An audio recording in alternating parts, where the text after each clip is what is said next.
Merci, Monsieur le Président. Chers collègues, depuis longtemps, c'est vrai, la diversité des sexes dans les entreprises était à l'agenda politique. Mais cette semaine, la Chambre s'apprête à voter une loi afin d'introduire un quota des femmes dans les conseils d'administration des entreprises publiques et des entreprises cotées en bourse. Alors, si l'on suit cette proposition de loi, il faudrait donc à l'avenir qu'au minimum un tiers des administrateurs soient d'un sexe différent dans les prochaines années. Et bien entendu, dans la majorité des cas, cette notion visera uniquement les femmes. Je suis, pour ma part, résolument opposé à cette pratique des quotas, mais qu'elle soit basée sur une volonté manichéenne de bonne gouvernance ou sur un principe débordant d'humanisme primaire qu'est l'égalité des chances. Car l'important, ce n'est pas d'imposer obligatoirement un nombre défini de femmes qu'il faudra engager pour la seule raison de leur sexe. Non. L'important, c'est de garantir la méritocratie, c'est-à-dire le choix de la personne la plus compétente au poste le plus adapté. S'il vous plaît, autrement ça va durer. Oui, mais c'est... Vous l'avez cherché, Monsieur Schiltz. Bon. Allez, Monsieur Louis, poursuivez. Madame Fonck, laissez Monsieur Schiltz tranquille. Voilà. En voulant faire la morale aux entreprises, l'autorité publique ne fait rien d'autre en fait que créer elle-même des discriminations. Fussent-elles positives, mais des discriminations qu'elle devrait au contraire combattre. Et ces quotas, en plus, pourraient mener à l'effet inverse que celui escompté. Imaginez une femme qui se retrouverait dans un conseil d'administration, tout simplement parce que c'est une femme, et non pour ses compétences ou son expérience, et qui risquerait tôt ou tard de donner naissance à une situation gênante. J'en prends pour preuve ce qui se passe au niveau politique. Ou bien souvent, sur des listes communales, on va chercher des femmes pour remplir les listes électorales, alors qu'elles n'ont parfois pas la moindre ambition au niveau politique. Ce sont bien souvent des bouches-trous. Non, pas du tout, mais dans certains... Madame Gerkens, dans certaines communes, souvent dans les campagnes, on va chercher la femme du boulanger, la femme de l'épicier, tout simplement parce qu'elle est un peu connue et que ça rapporte des voix, mais qu'elle n'a aucune notion de défense du parti politique en question, simplement pour remplir et pour avoir un rôle électoraliste. C'est tout. Et vous le savez très bien. Vous le savez très bien, c'est pour ça d'ailleurs que vous avez opté pour les quotas au niveau politique. Qu'on va parfois chercher des gens pour compléter une liste. Non, jamais. D'accord. Ah. Mais ne dites pas, on va chercher des femmes. On va chercher des femmes et des hommes pour compléter des listes. Vous pensez vraiment que tous les hommes qui sont toujours candidats sont hyper motivés, hyper compétents et veulent tous devenir échevins et bourgmestres de la commune? Ça va. Madame Gerkens, moi je me base sur l'expérience que j'ai. Je peux vous dire que c'est souvent dans ce cas-là. Mais je ne vais pas citer les communes ni les listes, parce que sinon mes amis socialistes vont être très fâchés.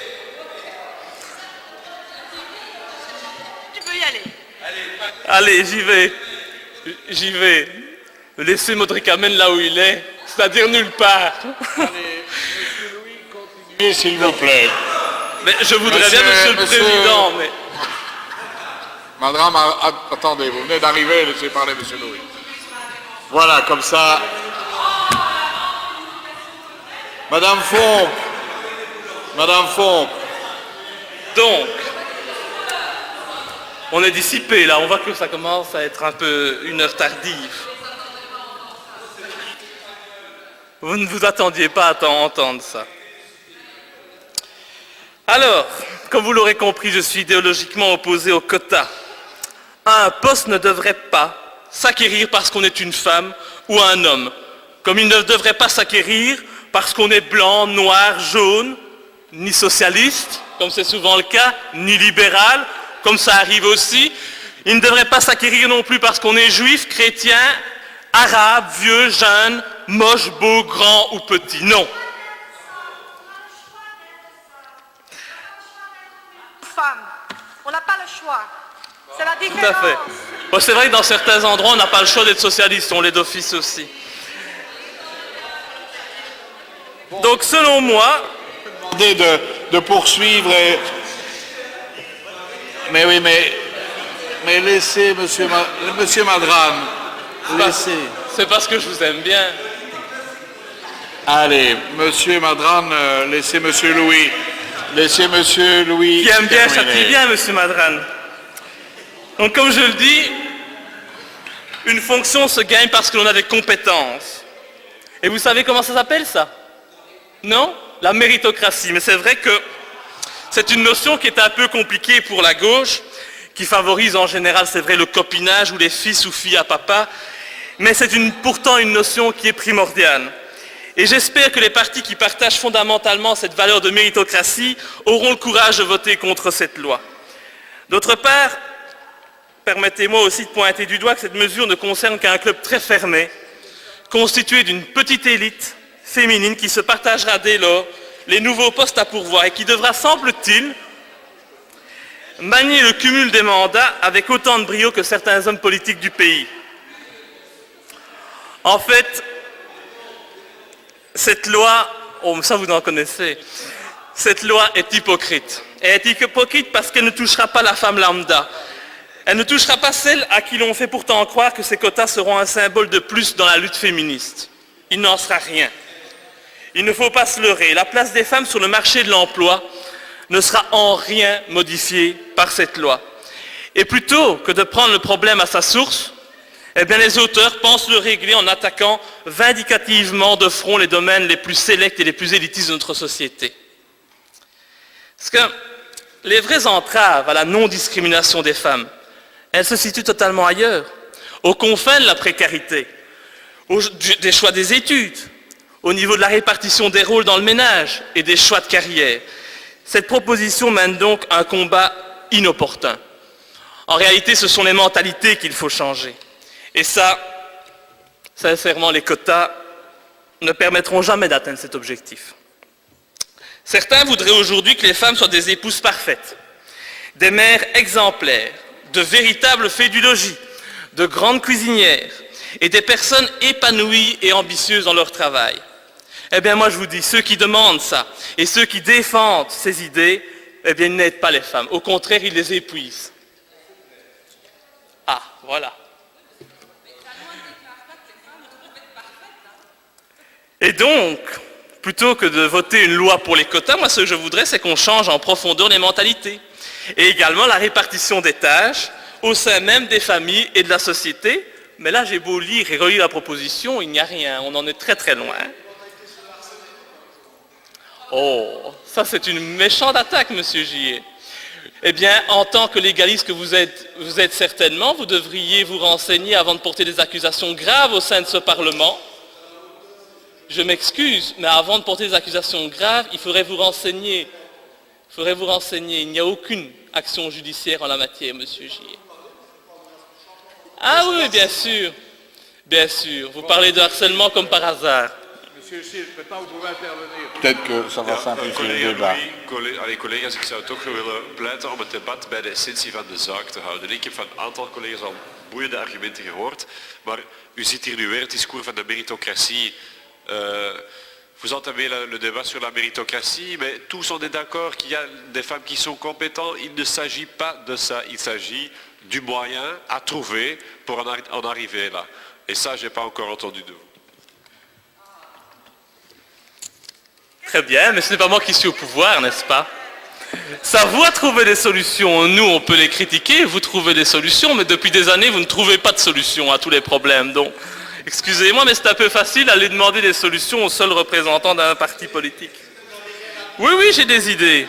J'ai des idées. Changer les mentalités, encourager les femmes à pouvoir avoir un train de vie différent. Ne pas les soumettre en permanence à un rythme effréné, comme on le dit. Changer les mentalités au niveau de la vie de famille. Changer, offrir plus d'opportunités, plus de facilités, développer les services aux familles. Ça, c'est déjà une chose à faire. Mais ça, moi, je ne vois rien. Rien du tout. Ben, regardez, par exemple, l'aide aux personnes âgées. Où en êtes-vous? Après des années de socialisme, où est-ce qu'on en est? Rien. des homes et des maisons de repos où il y a des listes d'attente de 300 personnes, par exemple, à Nivelles. C'est inadmissible. Monsieur Louis, est-ce que je peux vous demander... Monsieur Madran, s'il vous plaît. Monsieur Madran, s'il vous plaît. OK? Si. Alors, Monsieur Louis, je vous demande simplement de rester un peu dans le cadre de la discussion, parce qu'autrement, on va discuter de tout et de rien. Et pour l'instant, j'ai l'impression qu'on discute de rien et de tout. On me demande alors, poursuivez, s'il vous plaît, et revenez à l'essentiel, comme vous a suggéré Monsieur Schiltz. Eh bien oui, donc voilà, je continue. Donc il apparaît une nouvelle fois important également de remettre les points sur les i. En fait, il n'appartient pas au pouvoir politique ni au pouvoir public de dicter aux entreprises ce qu'elles doivent faire. N'en déplaise au PS ou au parti de gauche. Arrêtez avec votre ricamen, vous. Le rôle des entreprises est essentiel à notre société.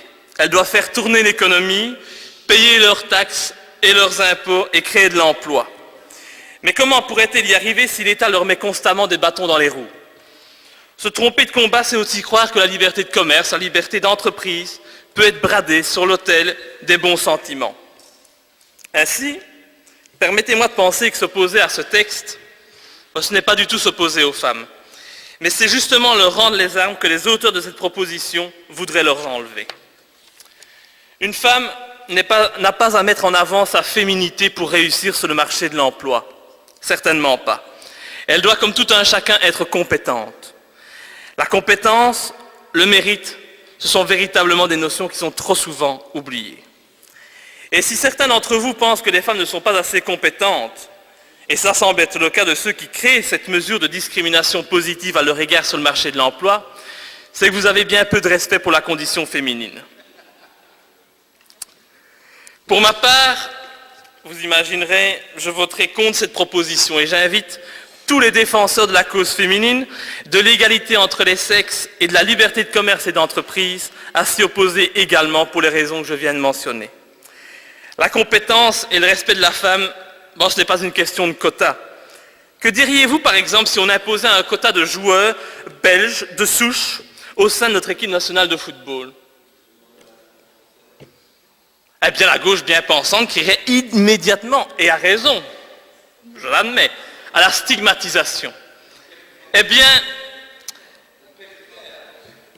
voilà, c'est ce que vous faites aujourd'hui. Vous en faites de même avec les femmes sans même vous en rendre compte. Et c'est regrettable, et c'est pour ça que je vous laisse y réfléchir. Je vous remercie, même si vous étiez un peu dissipé.